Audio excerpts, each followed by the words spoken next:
तो इश्क हो ही गया। भाग 33। बाप जी अंधेरे में और बेटे का नाम पावर हाउस। देखो तो आजकल जवानी परवान चढ़ रही। फिर तुलसी माँ बीच में बोली।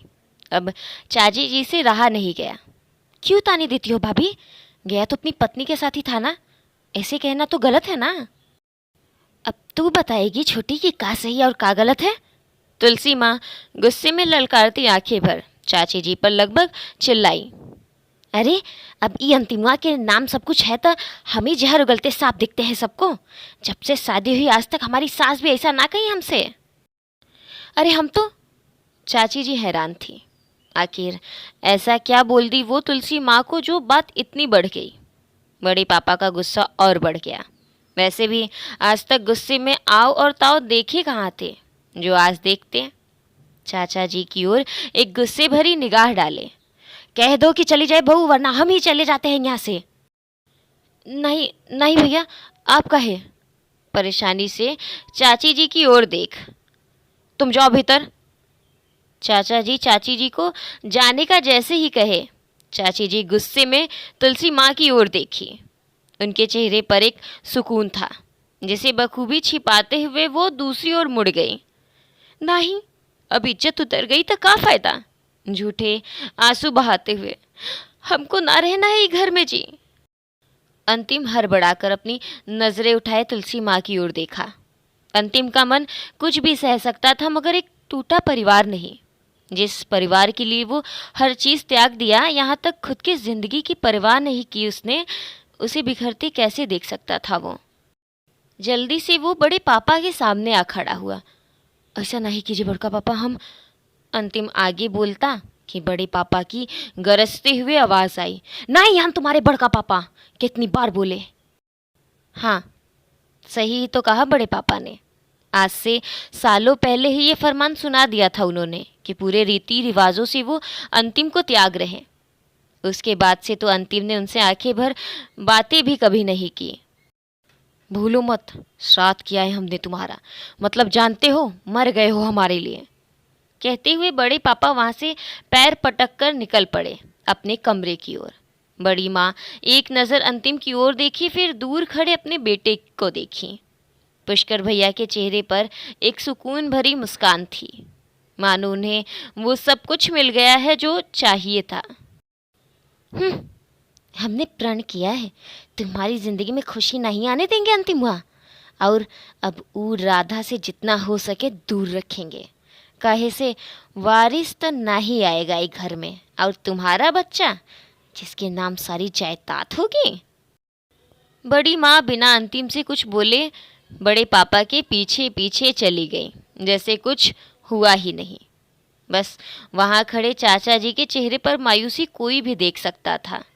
पर कहते हैं कभी कभी चाह कर भी कुछ करना हमारे बस में नहीं होता, जैसे चाचा जी के बस में नहीं था अभी जो हुआ उसे रोकना। वो अंतिम की ओर बढ़ने लगे उसे समझाने को, मगर स्थिर खड़ा अंतिम अपना हाथ जोड़ लिया उनके सामने। गलती हो गई।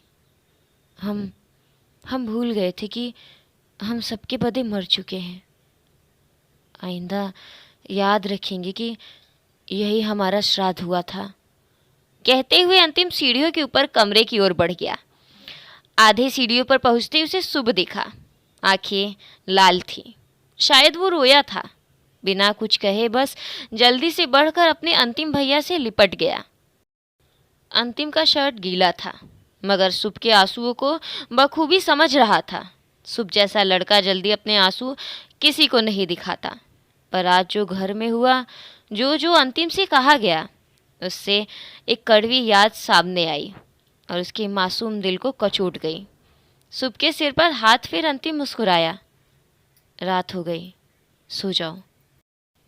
उसे यूं मुस्कुराते देख शुभ का मन किया अभी जाए अपने से बड़ों के सामने और सबसे पूछे क्यों इतनी तकलीफ दी उन्होंने, कि अब अंतिम उस तकलीफ को अपनी जिंदगी मान लिया। शुभ के हाथ कांप रहे थे। अंतिम के चेहरे को हाथ में थामे गुस्से में सिसकियां भरते हुए कहा, अब हमारे सामने ना मुस्कुराए करो भैया। काहे? अंतिम बिना किसी भाव के सवाल किया। क्या जवाब देता शुभ की उसकी मुस्कुराहट देख उसके सभी तकलीफ़ों का पता किसी को नहीं चल पाता कि उसे खुद पर गुस्सा आता है ये जान कि वो अंतिम के लिए कुछ नहीं कर सकता, और ये भी कि वो मुस्कान सिर्फ एक झूठ है। बस न, ना ही मुस्कुराया करो, कहकर शुभ भी वहाँ से चला गया। शायद वो अब अकेले रहकर अपने आंसुओं को खुद पोंछना चाहता था। अंतिम ये बात बखूबी जान और समझ रहा था, मगर बिना कुछ कहे वो कमरे की ओर चला गया। दरवाज़ा लगा हुआ था तो आने से पहले उसने इजाज़त लेना सही समझा। राधा जी आ जाए। अंतिम की आवाज़ सुनते ही कमरे में बिस्तर पर बैठी राधा खुद से बोली। दिल में बिन पूछे आ गए और अब कमरे में आने के लिए पूछ रहे हैं। राधा जल्दी से जाकर दरवाज़ा खोली और उसके सामने खड़ा था मुस्कुराता हुआ अंतिम। उसे यकीन नहीं हो रहा था, अभी नीचे सब इतने गुस्से में थे, ऊपर से चिल्लाने की आवाज़ें आ रही थी, फिर अंतिम मुस्कुरा क्यों रहा। सब ठीक है दुबे जी? राधा व्याकुलता से सवाल की। अंतिम जो अपनी गीली चप्पल बाहर निकाल अभी भीतर आया था, दरवाज़ा लगाते हुए राधा की ओर मुड़ा। पूछ रही या बता रही राधा जी? जो समझ लो, राधा जल्दी से कही। अंतिम पहले कुछ जवाब नहीं दिया और अलमारी से अपने लिए कपड़े निकाल बाथरूम की ओर बढ़ने लगा। फिर बाथरूम के सामने रुक कहा, इतने सालों से सब ठीक ही तो है सिवाय। और इससे ज़्यादा अंतिम कुछ बोला नहीं और बाथरूम में घुस दरवाज़ा बंद कर लिया। राधा के लिए अब अंतिम के आधे शब्द ही काफ़ी थे उसे पूरा बनाने के लिए। इतने सालों से सब ठीक ही है सिवाय तुम्हारे। कितना विचित्र सा अनुभव था राधा के लिए। कोई इतनी तकलीफ में मुस्कुराता है और आज से पहले उसने लोग देखे थे जो अपनी खुशहाल जिंदगी में जबरन दुख ढूंढते हुए दुखी रहते। काश हमारे पास ये होता, काश मैं ये बन पाता। अरे वो तो अभी तक मिला ही नहीं, मैं उसके बिना डिप्रेस हो जाऊंगा। कितना आसान होता है ये सब कहना, मगर जब सच में ये किसी पर बीतती है तो जाकर मालूम चलता है असल तकलीफ क्या है। और जब उसमें भी मुस्कुराना पड़े तो यकीन मानो मौत से बदतर लगती है ज़िंदगी। अंतिम कुछ देर में बाहर आया। राधा पहले ही खाना लेकर आ गई थी। दोनों ने ही खामोशी में खाना खाया और अब राधा बिस्तर पर तो अंतिम ज़मीन पर सोया हुआ था। राधा की आंखों से नींद गायब थी। कभी इधर करवट बदलती तो कभी उधर। कब से एक बात मन में कौंध रही थी। उसे अंतिम से कहना था, नीचे मत सो दुबे जी, ऊपर मेरे बगल में आ जाओ, मगर उसकी ज़ुबान खुल ही नहीं रही थी। कहीं ना कहीं वो हिचकिचा भी रही थी और शर्म कितना आ रहा था उसका तो पूछो मत। वही अंतिम राधा को बार बार करवट बदलते देख कुछ और ही सोचने लगा। राधा जी हमेशा से अच्छी ज़िंदगी जी हैं, यहाँ इनको सिर्फ तकलीफ़ मिल रही। ना एसी है और ना ही कूलर। बस इसीलिए चाहते हैं राधा जी आप कुछ बनकर हमसे दूर हो जाइए ताकि आपको भी सुख मिले। अचानक से उसे याद आया, बिजली का बिल भी देना है और कल तो राधा जी के लिए पूजा का सारा सामान भी लेकर आना होगा। शायद यही सबसे बड़ी चुनौती होती है मध्यवर्गीय इंसान की, जहाँ हर कदम पर कुछ खरीदने के पहले 1000 खर्चे सामने आ जाते हैं, जिसके तले सारे सपने और सुख दब कर रह जाते हैं। मगर अंतिम किसी कीमत पर भी राधा को वो तकलीफ़ नहीं झेलने देगा जो वो सहता आया है। भले ही उसके पास टूटी चप्पल हो, मगर उसने ठान लिया राधा के लिए वो हर सामान अच्छा लेकर आएगा, सबसे अच्छा। बनारस की एक नई सुबह, जहाँ एक और हर जगह बस यही चर्चा हो रहा था कि किस तरह गंगा मैया नई सड़क पर उतर आई हैं।